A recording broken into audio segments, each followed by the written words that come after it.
Hello, ladies and gentlemen. Welcome to the show once again. This is your fellow Nigerian, and today we are going to be looking at a headline here from Business Insider UK. You see, this is what I've been talking about concerning Nigeria and the image of Nigeria as a country, and of course, the Nigerians, because all these things has, in one way and the other, affected the way the world look at the Nigerian citizens. When every day you open the international newspapers, you watch the international televisions, what they are saying or what you will be seeing are negative publications depicting Nigeria, a country that ought to have been great by now, as very corrupt country. And that is what it is. They're not lying. And this is what has diminished the image of the Nigerians. Why you really cannot walk with your heads up now in the international community. I remember what Mr. Robert Mugabe told the Nigerian leader. He told Mr. Ambassador, just shut up. Go and face your whole problem before you can come and talk here. You see, Mr. Mugabe has no, he has not to look to in Nigeria to give the Nigerian president respect. Mr. Mugabe wouldn't talk to, Mr. Kofi Annan if he became the Ghanaian president like that. He wouldn't talk to even Paul Kagame of Rwanda like that. He wouldn't dare talk to, great leaders like, I'm talking about Nelson Mandela like that. Because Nigeria or the Nigerians over the years has not been able to produce a leader, single leader, that is worthy of admiration in Africa. What this headline is talking about right now actually made me to visit, the era of Mr. Ambassador. When he has the opportunity, when the Nigerians had the opportunity, that golden opportunity they have been waiting for, to draft a constitution of the people. But no, they left the whole thing in the hands of those guys who came out of the garage. People who never did well in the universities, they were driven out because they were engaging in occult activities. This is what I'm saying every day. That is who they are. Everybody know the truth. So such people were giving, the Nigerian constitution to draft. So they drafted that constitution according to, their own baby mind. Of course, evil was done. They kept together and drafted that constitution in a way that it would never indict them when they are corrupt, because they know why, they are there. Someone had to, today Nigeria have to contest for Senate seat. He had to hire goons, thugs to silence the opposition, because he know that there's money there. They are the highest paid senator lawmakers in the world. It became business. So you wonder why they have to draft those constitutions, and that will never indict them. Why am I saying this now? When you look at this headline, Nigerian President Buhari's promise to sweep government clean hasn't even come close to happening. It's not his fault. I'm going to go down here. You're going to see what this man, is writing here concerning Nigeria, which are facts. How over the years Nigeria has been maimed by corruption, by coup d'etat, lack of directions, even before the military eras. As I said in my previous video, there were chaos between the Midwest and the East and the South, the North. There has been problem right from the beginning, lack of discipline, until the Nigerian institution. The foundation is built on value. You are not going to be able to have a functioning country. So they are wondering why, after 1 year in the office by this man Buhari, who has promised to jail every individual who are found corrupt, why this man has not been able to jail every single person. When you go down here, that is what the man wrote here. He said, but when it comes to tackling corruption, it is important to recognize the difference between talk and action. Nigeria provides an excellent illustration. Last year, President Goodluck Jonathan conceded electoral defeat to General Muhammadu Buhari in a refreshingly peaceful and lawful transfer of power to a nation that has experienced more than its fair share of coup d'etat in the last 40 years. Ironically, Buhari initially came to and left power as the result of coup in the mid-1980s. So this man has been involved in those chaos. No one is clean. By when the Broom immense rally throughout the country in 2015, Buhari won a mandate to tackle corruption. But what has happened since? There has been a question now. Okay, so let's read on here. With more than a year in office, Buhari has yet to jail a single former official. This is a radical departure from his tenure as military head of Nigeria in the 80s, when he jailed thousands, often without trial, and publicly horsewhipped government workers he believed were not doing their job.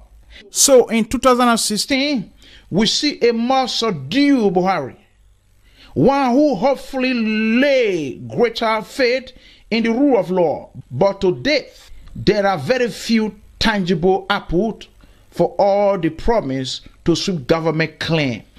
Instead, Nigeria's Economy and Financial Crime Commission, EFCC, has directed its attention solely on former officials from the Jonathan administration in what appeared to be more of a political witch hunt than a systematic effort to root out and eliminate corruption in Nigeria.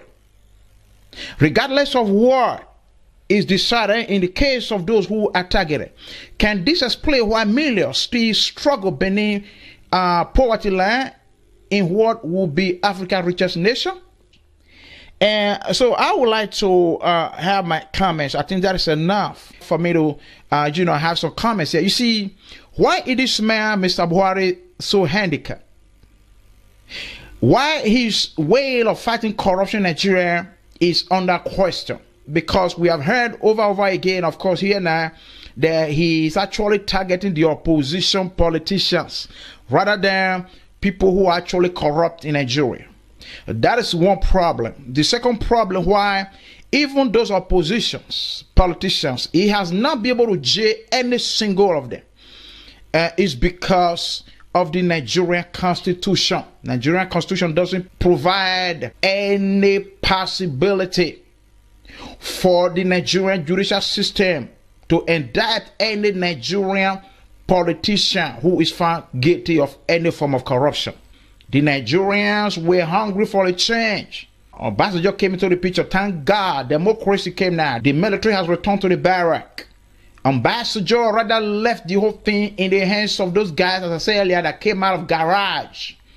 Road transport workers. That's what I call them. None of them have degree in the university. They were driven out. They never did well. They were engaging in occult activities, robbery, and smoking hams around the campuses. And okay, now there's democracy. Now they came in there and intimidated everybody and driven away those who ought to have changed things, if I thought there's anyone. Because today in Nigeria, even the so-called intellectual has been bought into this system of corruption that they not consider it as normal thing. So, but that is what happened. Ambassador gave, instead of calling for a constitution of the people, that was a golden opportunity. But no, he just allowed these people who came in there with the aim of enriching themselves with the Nigerian budgets. And of course, they are the highest paid lawmakers in the world. What are they making? There are no laws in Nigeria. Politicians find guilty something are invited to the court. They refuse to come. The constitution that doesn't permit even this man, Buhari, to do anything. I know it's not his work. He wish, it was before where he can just order police and military to arrest anyone found guilty and jail that person, even to kill that person if necessary. For me, I like that. When Paul Kagame of Rwanda called for referendum to enable him to continue his development of Rwanda, some of these African leaders, Nigeria even have something to say. You think you are practicing democracy in Nigeria? There's nothing like that. through democracy have to do with rule of law. People are held accountable when they are found guilty in the court of law. You don't have that today in Nigeria. So Mr. Buhari wish he was still in that era where he can really fight, those people who are corrupt, but he cannot do it. As I said earlier, first of all, his, integrity is under questioning. If at all he's actually ready to fight corruption, because now he only limited that to the opposition politicians. So the second one, as I said earlier, he's handicapped now, because according to what this man was writing here, why is this man not able to do anything after 1 year? No single official has been jailed. So because you can see him, he's confused. The way Nigeria is being run, it's not a democracy. I don't even know what to call it. So you can see him not passing the budget, forward it to the senators, bringing back again. He don't know. Will I have to leave it in their hand now? Are they not going to just divide it and share it as they be doing? He don't know what to do. He is very handicapped, because the Nigerian constitution, drafted by those so-called lawmakers that has passed, that has embezzled Nigerian money, and that is exactly the step of those you have today. Saraki and the rest of them are following to enrich themselves. So you can see Buhari is scared. He's confused at the same time. If I, forward this budget, are they going to just share it? He don't know what to do.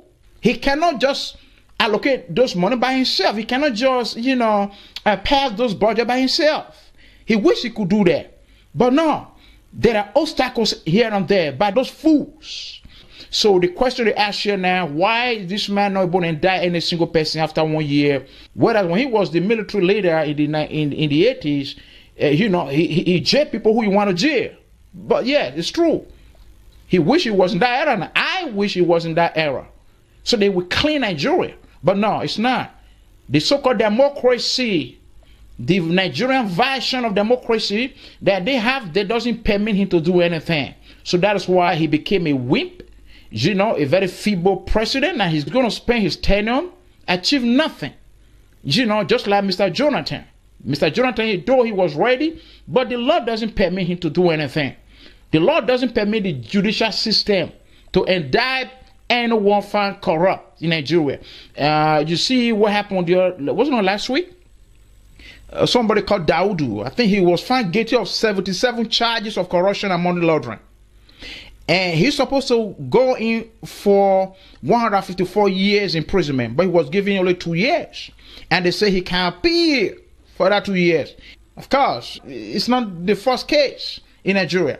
Mr. Saraki, according to one man who came and testified against him, he stopped receiving salary in 2015, even though his tenure as the governor of his state, Kwara State, ended 2011. He was still receiving salary. Okay, that is how bad, how worse to say Nigeria is. He's not going to be jailed. Panama paper has indicted him. This man has been found guilty even before trial, but yet he's still moving around. He's still the president of the Senate in Nigeria. Millions and trillions looted by his father, himself, his wife, and his kids. He's walking around. He's buying SUV for other senators so that they will support him, because remember, in Nigeria, it is the senators who direct the police who to arrest and who not to arrest. They call it lawmakers. So they are the judge, they are the police. So why is this man bribing his fellow lawmakers? Not even the judge, because he knew that the judge don't have power over him. He knew the Nigerian justice system doesn't have power over him, except those senators doing the job that doesn't belong to them. So that's why you see him, Mr. Saraki, bribing his fellow lawmakers. So that is how worse things are in Nigeria. So, people running around saying, I'm proud to be a Nigerian. This is what the world have known about you. I'm so sorry, because Nigerians are very resilient people, as I said earlier. If they were supported by the government, Nigeria is supposed to be a great country now, compared with Turkey and the rest of other nations, emerging economy of the world. Nigerians are building houses by themselves, almost, what is left for them, they cannot provide for themselves. Now, they have to do that by themselves. Digging borehole, even though borehole water is not safe. You see, Dubai, desert. Libya was like that. But Muammar Gaddafi channeled water from long distance, thousands of kilometers, to his people. Nigeria have rivers everywhere, water everywhere around them. But yet they don't have clean water running to their homes, provided by the government, so that they have to pay for those things. No. After 60-something years of independence, there is still no electricity. You still don't have road regulations to avoid all those unnecessary accidents, trucks falling on people. You still don't have that. So you can see the problem Nigerians are into. I really pity everyone. Nigerians are resilient people. If they were supported by the government, they have businesses. They are the most hard-working black people on earth.